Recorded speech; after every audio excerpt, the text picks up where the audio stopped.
So ayun guys, magandang araw sa inyong lahat. At ayun, bago ko lang natapos na pinanood itong vlog ni Inday Ugdot, ang ate ni Krishna. Yung vlog na in-upload niya ngayong araw is tungkol sa pag-celebrate nila sa birthday ng kanilang bunso, yung lalaki, yung nakita niyo sa mga vlog nila na nagda-drive ng motor na si Robert, no? So happy birthday sa bunso nila na si Robert. At ayun nga, nakakatuwa kasi makarelate tayo dun sa part na syempre probinsya din ako, doon sa part na pag may bilhin kang pagkain, example na lang yung cake at pizza, tapos bukid yung sa inyo, tapos wala kayong sasakyan, ay nako, matutupi talaga yung pagkain. Tulad nung nangyari sa binili nila ni Krishna na cake at pizza para sa birthday ni Robert, natutupi talaga, nasisira yung forma, no?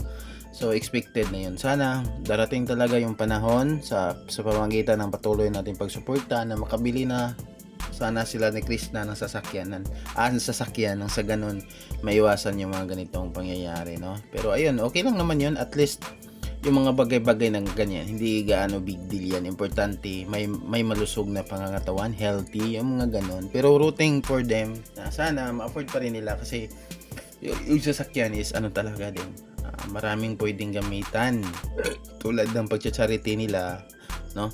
Yung may mga karga na mabibigat.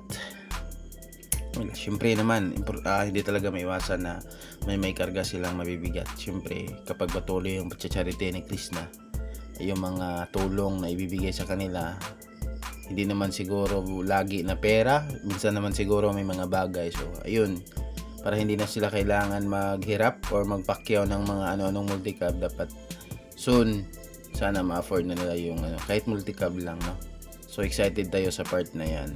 At ayun, happy birthday dun sa bunso na sila Robert. Simple lang yung celebration nila, no? Tapos pumunta ng Sapa. Tapos doon doon talaga nag-final ng nag-celebrate. Yun, ligo-ligo lang. So sakto sa panahon na sobrang init. Grabe. Ang napansin ko talaga sa Mindanao, guys, sobrang dami ng Sapa. Halos lahat. No, so siguro isa din 'yun sa mga rason kung bakit madaming diyan. Mga NPA, yung mga ganun, kasi nabubuhay talaga sila sa bundok kasi may tubig, wala silang problema sa tubig. So lang, medyo nakakaingit lang din kasi dito talaga sa amin walang sapa. Kumbaga kung may okasyon, lang, punta lang sa dagat lang, yun talaga yung madadali namin dito, guys, pag may okasyon. So ayun, basa tayo ng comment. Sabi ni Sir Gerald dito, nakaka-proud naman, full support po tayo sa mga viewers para sa pangarap nila. Nakakataba ng puso ang magkakapatid. At may nag-reply naman na, hello Sir Gerald, nandito ka po. Yes po, sama-sama tayo sa nasuportahan ang Krishna Mahusay Sister. So ito kasi si Sir Gerald, napansin ko din ito talagang din talaga siya, fan din talaga siya ni Krishna. Halos lahat ng mga vlog ni Krishna is nagko-comment siya, nakakatuwa din kasi hindi lang babae yung supporters ni Krishna, may kasama pala ako dito. Nakakatuwa naman si Krishna, nakakapagregalo na sa mga kapatid. Yes.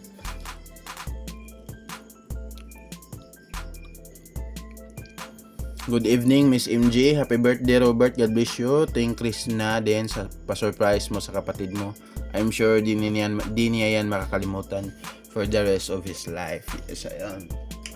Siyempre, hindi talaga yun makalimutan yung mga ganyan, kasi yung mga sanay ka na walang handa ka sa birthday kasi ayun nga, wala kayo, tapos bigla kayong binayayaan ng mga opportunity sa buhay, tapos ayun, hindi mo na namalaya na pagka birthday mo is may handa na pala.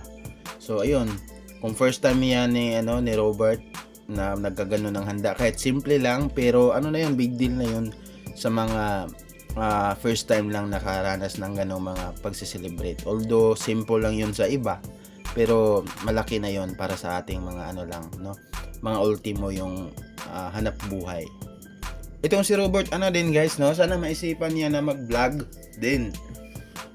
Nang sa ganon, makapublish doon siya ng subscribers niya, di ba? Halimbawa, tingnan niyo si Inday Ugdot, yung ate ni Krishna, ay 11,300 subscribers na. Sumasahod na ito kasi medyo malaki din yung mga views niya, nasa 20,000, 30 plus, minsan na maabot ng 40. So kapag si Robert is makapag-desisyon siya ngayon na gumawa ng YouTube channel, So, before ma-end or matapos itong 2026, so siguro, yung subscribers niya, aabot na ng 20,000. Yung mga ganon. So, sana, simulan niya hanggang habang maaga pa. Para nang sa ganon, tatlo silang dalawa ni Krishna na magkakapatid, di ba? More blessing. Pero siguro naman nag-aaral pa tong si Robert, pero hindi naman yan disturbo guys. Pwede naman ang pagsabayin ng pag-aaral at ano. Pero na kay Robert na yan, pero sana lang bilang supporters ni Krishna at naghahangad ng magandang buhay para sa pamilya nila, sana lang maisipan din ni Robert, no. Naiiyak talaga ako pag pamilya pinag-usapan. Nakaka-proud ka talaga, Krishna. So yun. Happy birthday, Iho Robert. Thanks God na binigyan na ng blessing ang ate mo, Krishna, para matupad niya ang mga pangarap niya sa inyong makakapatid. So ayun. So dapat kay Robert be proud talaga siya sa ate niya, no? Kahit hindi pa ganoon ka successful yung ate niya, no? Is ano talaga, hindi talaga kinalimutan yung mga importanteng araw ni Robert. Hindi talaga kinalimutan ni Krishna at talagang pinaghandaan. Siyempre, sa pagtulong din ni MJ, Inday Ugdot ng ating ni Krishna, di ba? Para mabigyan ng celebration yung bunso nila na si Robert.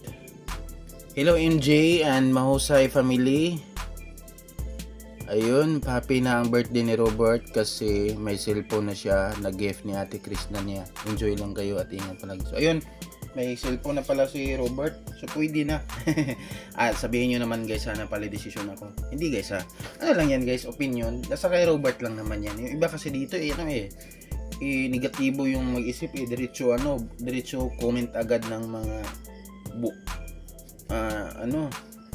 masasakit agad yung comment na sila na bahala dyan. Opinion nga, hindi ko sinabing yun ang gawin ni Robert. Sana ba kung pwede yung mga ganon, para lang din naman yun sa nila, pamilya nila yung iniisip natin bilang fan. Pwede din kayo guys mag-vlog, sundin nyo ako, no?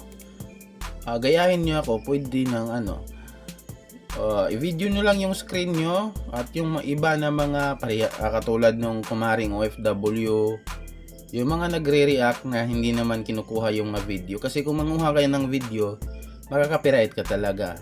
Pero pag libangan lang yung pag YouTube mo, yung mga ganon, hindi mo lang namalaya na may subscribers ka na pala.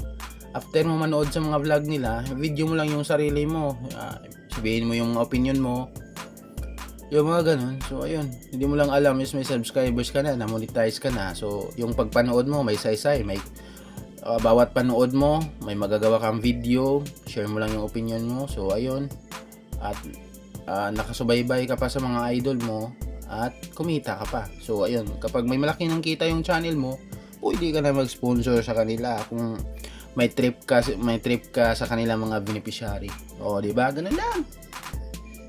So ayun, happy birthday again kay Dong Robert, and God bless sa inyong lahat guys. Love I love you so much sa inyong lahat. God bless. Bye bye.